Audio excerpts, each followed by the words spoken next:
Hey, Bright Lights, welcome back to the Space Doctor series on the Architecting channel. For those of you who are new, welcome. My name is Angela. I'm an architect, researcher, and feng shui practitioner who has spent my whole career studying the science behind the design for well-being, so you don't have to. All you have to do is like and subscribe to this channel to get thoughtfully weekly videos that dig deep into the research behind all of this and give you useful advice that's easy to understand and that you can put into practice today, whether you're a design professional like me or just someone who wants to be an advocate in your community, in your home, in your school, wherever that is. We do this using a deck of cards I designed called my Saluted Genesis card deck, which has two parts. The first part, foundational concepts, are core things that contribute to wellness or dis-ease. And the second part are what my research has shown are 5 core theories or aspects that comprise saluted genesis. The main theories, which all have an element also corresponding to feng shui, are the aces, but there's more data, more theories, more research that points back to these that make up what I'll consider the suit there, the other cards in the suit.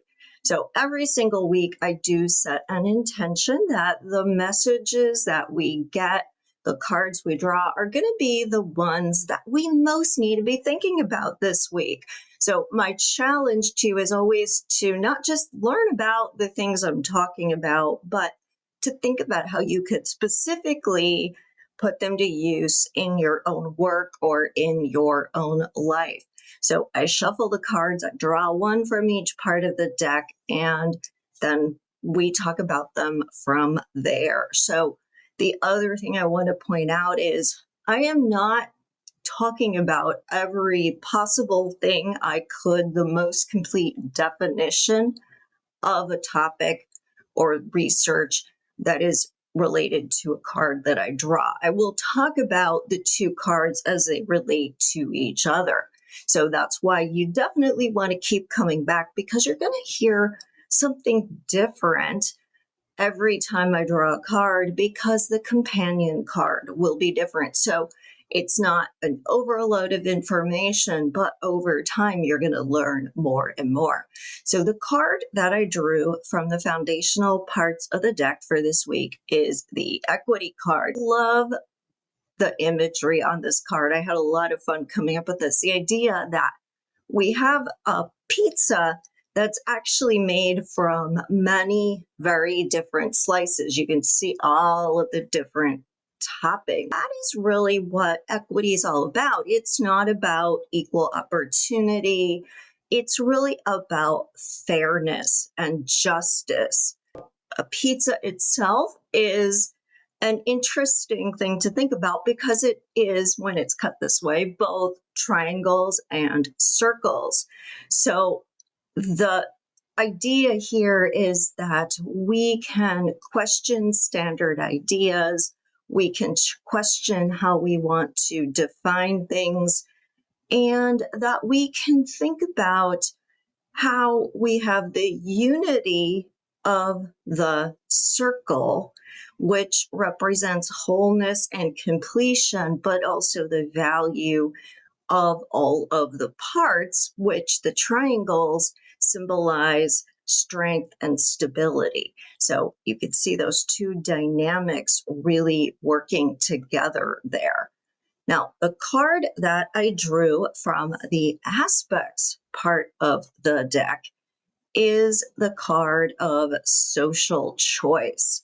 Now, this is coming from the prospect and refuge aspect, and prospect and refuge is all about feeling safe.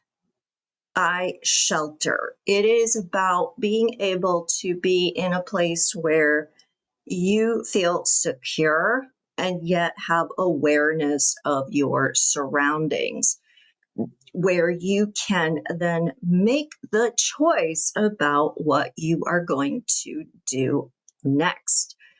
And what I really love about this particular card, social choice, this isn't something that a lot of people associate with prospect and refuge, but it's actually very tied into it because if we want to feel safe, it means that the social dynamics of a setting also need to be contributing to that safety.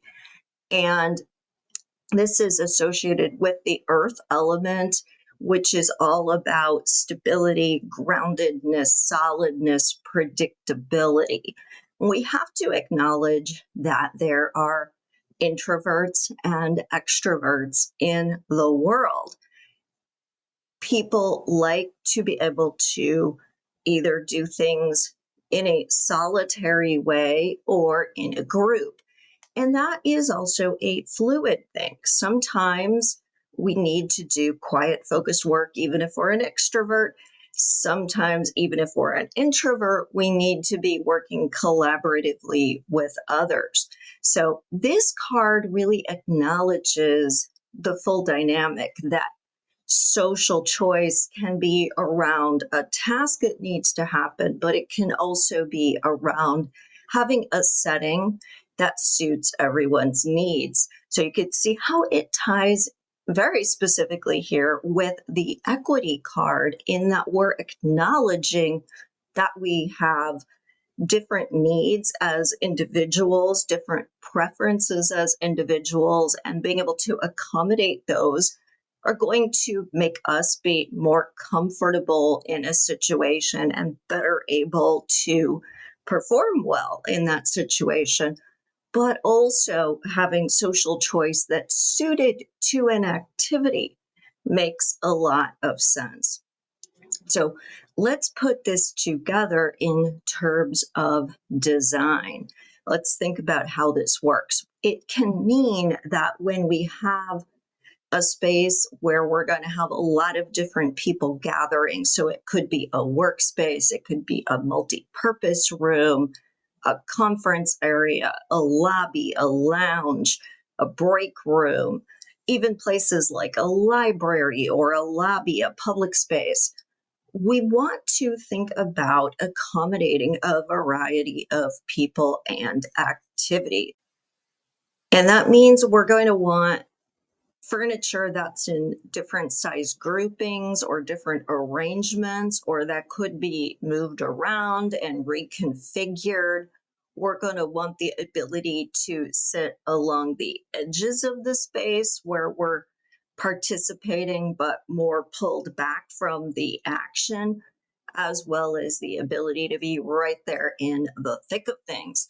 So, two concepts I really want to bring out are the idea of sociofugal and sociopetal spaces.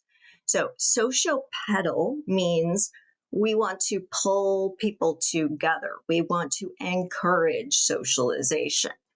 And often that means being able to be in smaller groups so that we can get to know one another. If you're thinking about designing, say, a space where groups of people are going to be, whether it's clusters of housing in a housing development, or the way you want to maybe arrange desks in a classroom or workspaces in an office, groups of about 4 to 6 are a good size where people are really going to start to talk and get to know one another. You get much bigger than that, and that isn't going to happen as well. If you get too small, then you risk the two people maybe don't get along or don't gel, and then they're maybe going to avoid one another or burrow down. So we want to think about those sizes of groupings of how we are giving people opportunity to interact. Now, sociofugal, think of a centrifuge. What does it do? It separates things, it pulls things apart.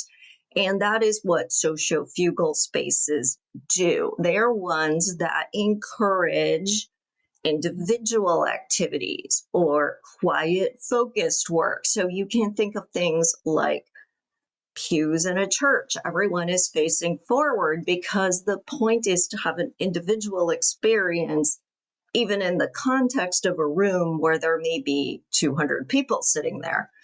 Same thing with the idea of a lecture hall or when you go to a conference, right? All the seats tend to face forward. Now, sometimes certain conferences will have rooms set up for workshops, and you'll notice then people are sitting at tables and chairs facing one another instead of the front of the room, and the dynamic changes quite a bit, even if the same number of people are in the room.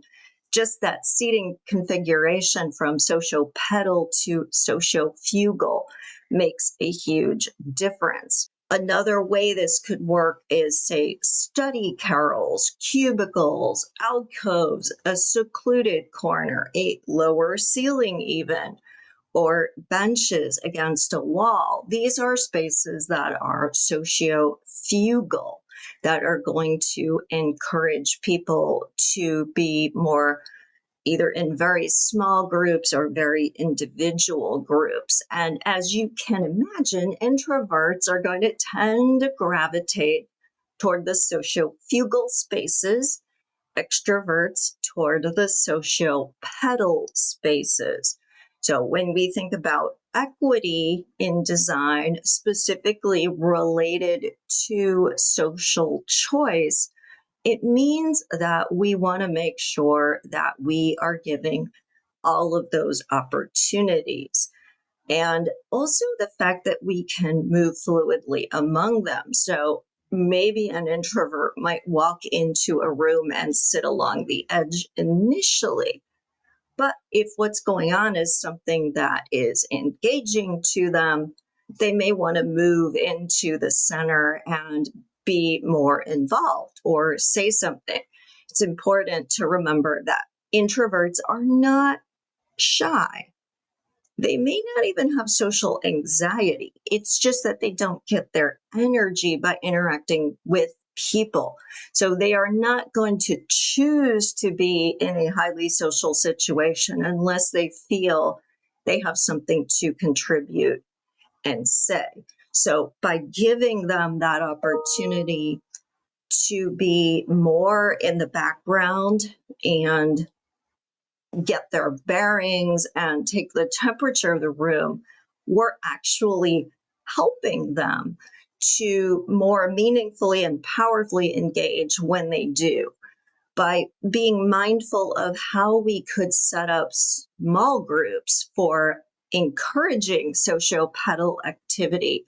We're going to give introverts a chance also there to feel more comfortable, to acclimate better, and to be better able to contribute because they don't have to be the loudest voice in the room or the person dominating. Extroverts get a lot of energy out of interacting with other people, and without meaning to, sometimes they can be an overwhelming presence. That means that others don't have that same opportunity to contribute. So by balancing out those small groups, you're helping to level that playing field, to put more equity into either the learning situation, the religious experience, the social situation, the networking situation, whatever it is that you are working with.